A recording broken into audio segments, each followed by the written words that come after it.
Вот такой вот парогенератор китайский. Я вот сымитировал такой стенд, его как положение стоя поставил. Это вот у него клапан подачи воды, вот это вторая паровая линия, и вот так я все в ведерко тестировал, пар, вода, все сюда сливалось. Вот его блок управления, вот эти все прилегающие провода, вот эти провода, вот там он стоит, и провод вовнутрь выходит на пульт управления. А вот это в одной провод СУЗО. Вот душевая. И вот душевой его пульт включения. Одна кнопка.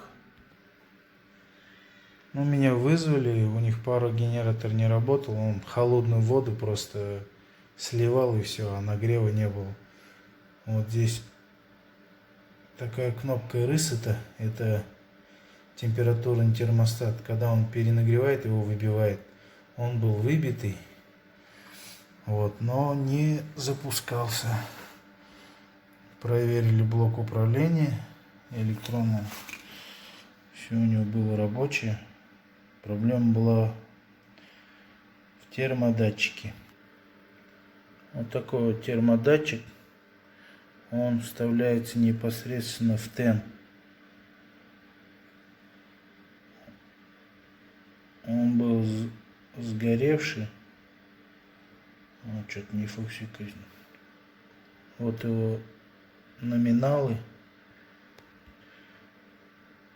Еще после того, как термодатчик поменяли, все, нагрев пошел. Все, парогенератор отремонтировали. Вот перед ним стоит фильтр такой грубо очистки. Вот жесткая линия выхода пара. Вот эта сливная линия тоже жесткое соединение. И вот сама такая непосредственно душевая кабина, такая стандартная, 1,5 на 1,5. Вот пульт включен. И вот выход пара вот с этого конца трубы выходит. Где-то минут через 10 здесь уже будет настоящая парилка.